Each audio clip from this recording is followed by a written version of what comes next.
This is Andy Miles, and I'm talking today with Julie Ryan, host of Ask Julie Ryan, which airs live on the Smart Talk Radio Network every Thursday night from 7 to 9 Central. We talked recently over Zoom. Why don't we start off with a history of the show itself and what you're now hoping to do with it as it goes on the Smart Talk Radio Network.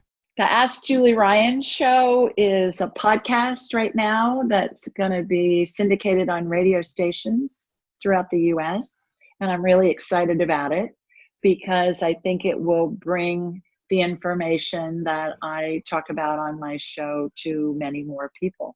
And how did you get started doing the show? Let's see, how did I get started? I don't know. How did I get started? Somebody suggested I do a podcast to let people know about my role and my work as a medical intuitive and a psychic. I'm a businesswoman and an entrepreneur and an inventor. I've invented surgical devices that are sold throughout the world, and started 9 companies in 5 industries in 30 years. And I was led to start a podcast to help people answer life's unanswerable questions. And how long have you been a medical intuitive and psychic? I learned how to be a psychic and a medical intuitive. I was not born with these skill sets. I learned how to do them and studied them for 6 years formally. And that's been going on for over 25 years.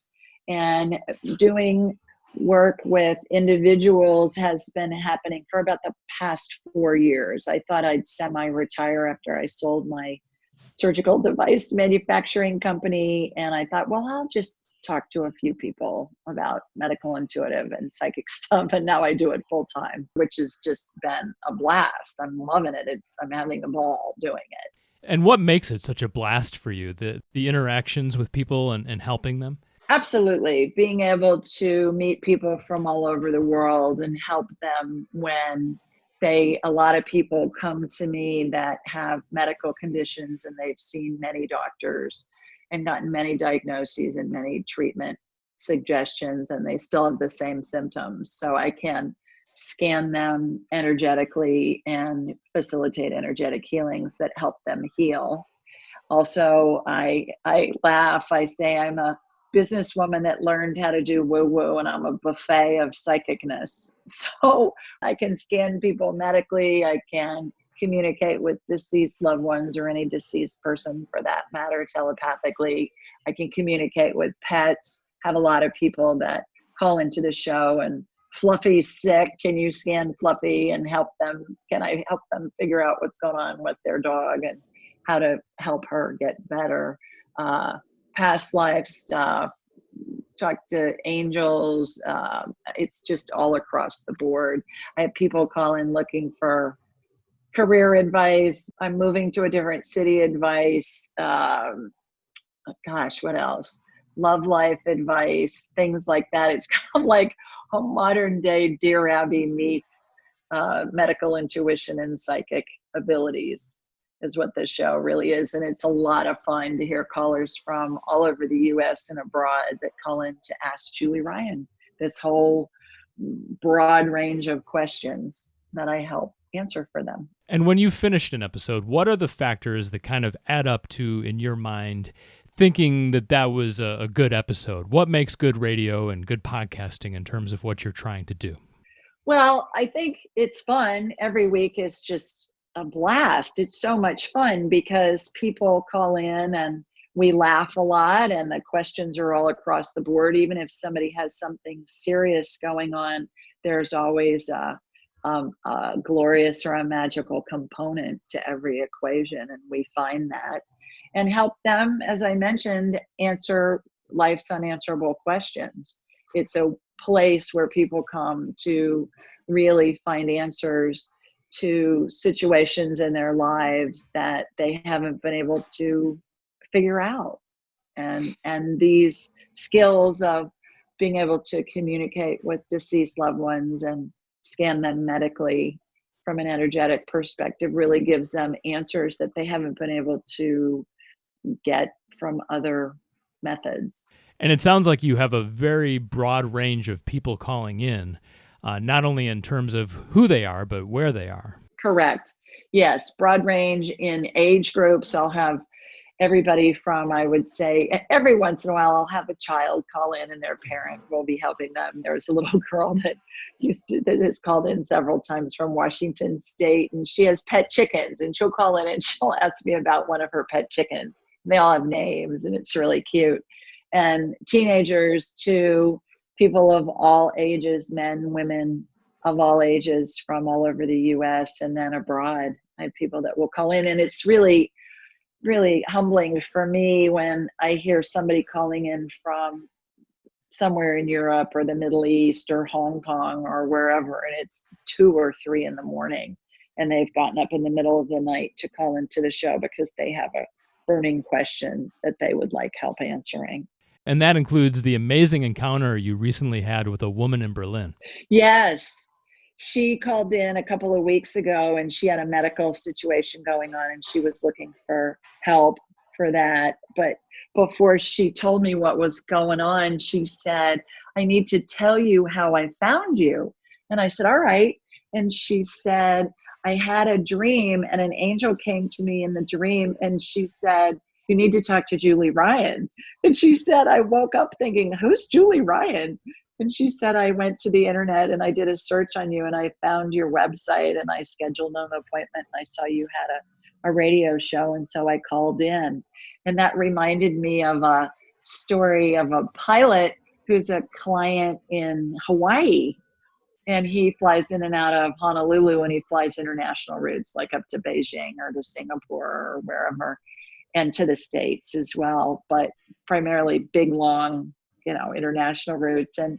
And he said, again, I need to tell you how I found you. And I said, all right. And he said, my grandmother told me about you. And I said, oh, great. Please thank her for recommending me. And he said, well, I would, but she told me in a dream your name and she's been dead for over 40 years. And he said, I hear this Julie Ryan name in my dream. And I woke up and I wrote it down on a piece of paper next to my bed that I had in my drawer in my, nightstand drawer. And he said, so I figured if my grandmother was coming to me in a dream and telling me about you, you were somebody I needed to talk to. I have stories for you from now till kingdom come. One of my favorites is a woman who is an Italian who was living in London at the time, and she was having man issues. She said, every man that I choose is unavailable. What's up with that? Do I have a past life that is affecting my choosing these men that are unavailable? And so we did a past life scan for her. And when I do a past life scan, it's really fun because it's like I'm walking into a mini movie and I'm shown a scene and I'm given where it is and what the year was and normally what the person's name was and what they did and all that. So anyways, this woman, she's a geisha in Kyoto, Japan. And the year was the beginning of the 20th century. So it was probably either late 1800s, early 1900s. And I said, well, duh, you were a geisha. So of course, most geishas had a man who was their sponsor. And normally the man was married. And so they were unavailable to them to marry them. But she gasped when I was telling her this story about what I was seeing in my mind's eye. And she gasped and I said, what? And she said, I used to be a flight attendant for ANA, All Nippon Airlines, which is the Japanese airline. And she said, my training was in Kyoto. And she said that first day of my training, we were in the cafeteria and I was with all these Japanese girls who were in my training. I was the only Italian. She said, I'd never held chopsticks in my life, but I picked them up. She said, Kyoto, first of all, seemed very familiar to me. But she said, I picked up the chopsticks and I started using them to eat my lunch and I'd never even held a pair. And my fellow students were laughing and they said, my gosh, you act like you've been using those since, you got out of the crib and you use them as good as we do. And we've been using them all our lives. And so she thought that was wild, that was the case. And then another fun story that's one of my favorites too is I have a client who's a retired CEO of publicly traded big companies. And he had some medical stuff going on. And so we did a past life scan with him, and we got that he was in a past life a British admiral who was in charge of the Atlantic Fleet, and he's best known for this naval battle either with the French or the French was his ally at the time. I don't remember all the details, but we got his name, we got the year of the battle, we got all this stuff, and all of that information we were able to corroborate it online with historical documents. And that's often the case.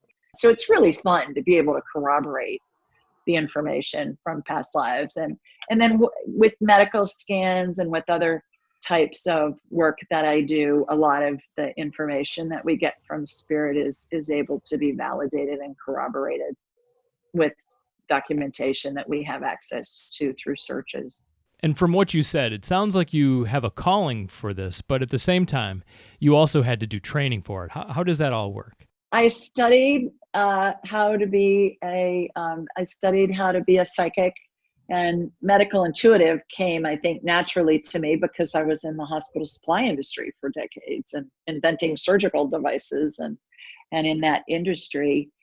But I studied it formally for 6 years, paid the equivalent of what I would have paid to get an MD or a PhD. And now I teach it online to people all over the world. They have to be able to speak English because that's the only language I speak. But I teach people of all walks of life. I've had many doctors go through my training, many professors, scientists, housewives, construction workers, lawyers. I mean, really all walks of life.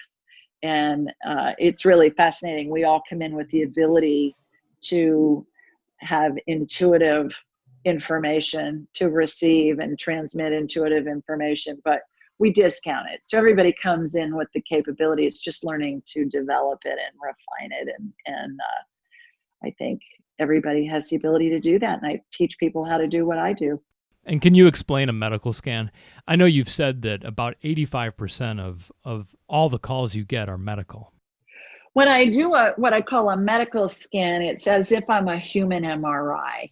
And I can see in my mind's eye broken bones, torn ligaments, viral infections, bacterial infections, cancer, all kinds of different illnesses and ailments, if you will. And so when I work with someone and I'm doing a medical scan, which is the vast majority of the work that I do, primarily because that's what people ask for my help with. You know, they're calling me saying, "What can you help me? I've got these symptoms," and nobody's able to figure out what's going on with them. When I do a medical scan, I connect to them energetically, and then it's as if I'm looking at an X-ray or a CT scan or an MRI, and I'll watch a energetic healing happen on them, which I believe is spirit working through me and in conjunction with me to do this healing. And I'll see things get added, things get removed. I watch energetic healings all the time that emulate what I saw in operating rooms for all those years as I was developing and inventing new surgical devices. Sometimes I see healings that utilize methodologies and devices that haven't been invented yet. But the healing will implement into the person's body, and that can happen instantly. It can take days, weeks, months. It may need some kind of complementary care like change in diet, medicine, surgery, whatever. But it's always interesting because I'm giving graphic details about what I'm watching happen in my mind's eye in the healing. And I do that because if the person can envision what I'm describing to them, it helps integrate it into the body, because the body's always going to follow what the brain's showing it, even if the brain doesn't believe it. And I think an example of that is we've all watched a scary movie at some point in our lives, and our brains knew it was pretend, but our heart might have felt like it was getting ready to jump out of our chest at any moment. So I think that's a great example that the body is going to follow what the brain shows it. So I'm really descriptive in the show and when I'm working with somebody one-on-one in healings so that they can envision what I'm seeing in my mind's eye. And how do you help people who have a loved one who's dying? I am able to connect with the person who's dying, and I'm able to tell how close to death they are. I am able to describe the loved ones whose spirits are in the room. I'm able to describe a configuration of angels that surround them. Their deceased pet spirits are in the room. And I'm able to communicate with them about if they're ready to go, if they're in pain, if they have anything that they need. And the stories that I get are just all across the board of what the dying person needs. And down to they need to see a certain family member, or they need something done with their estate, or they need somebody to take care of their cat or whatever. It's just all across the board. And that's what my book, Angelic Attendants, what really happens as we transition from this life into the next. That's what that's all about.